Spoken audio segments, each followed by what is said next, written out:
Yanchar quyon qamoqda 8-qism. Ular qorong'u o'rmondan ketishyapti. Mama buyurdi. Bo'rivachcha, mani eshit. O'rmon oxirida qabriston bor. O'sha yerga hayda. Sizlar bilan qiladigan ishimiz bor.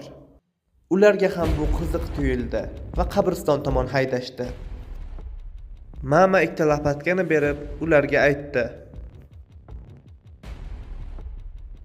Tez bularni qo'linglarga olinglar-da, qabr qazinglar. Ayiq qo'rqib ketdi. Mamajon, iltimos meni o'ldirmang, yolvoraman. Xotinim bilan bolalarim bor. Ayiq, nimalar deyapsan? Seni bolalaringam, xotiningam yo'q-ku.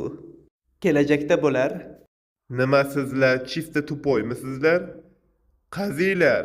Men bu yerga 10 yil oldin o'marib ketgan pullarni ko'mganman.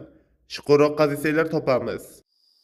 Bo'ri va ayiq bitta odam ko'mishli qabr qazishdi va tagiga yetib borishdi.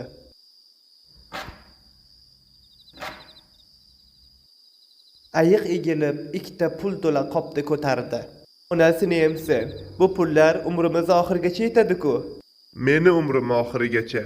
Pullarimni beringlar qani, kelinglar bolajonim, onajonlaringga sog'inib qoldim. Qopdagi pullarni sumkaga joyla.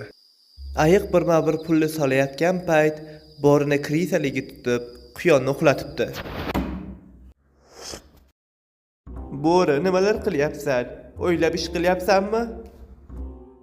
Xavotir olma ayiq, hammasi reja asosida. Men bunaqa ishlarda ustaman, menga ishonsang bo'ladi. Senga ishonsa bo'ladi, bu gapni yanchar quyonga borib aytasan. Pullarni olaylik-da, bu yerdan qora qilaylik. Mayli, sen aytganingdek bo'lsin. Pulni ikkalamiz bo'lishib olamiz. Mama nima bo'ladi? Uni ko'mib ketamiz. Bo'ri va ayiq quyonni chizishyapti va qabriston qorovuliga duch kelishdi. U shirin uyquda. Ayiq, bildirmasdan sekin o'tishimiz kerak. Qorovulni uyg'otib yuborma, bo'lmasa yaxshilikka bo'lmaydi.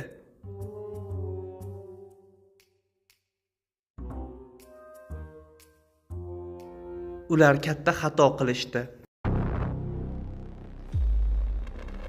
Ha!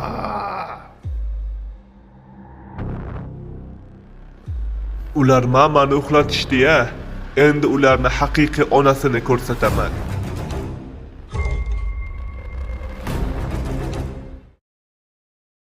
Hey tipratikon, bu yerdan ikkita dalboyob ayiq va bo'ri o'tib ketishmadimi? U javob bermadi. Mama uni qo'rqitishga qaror qildi.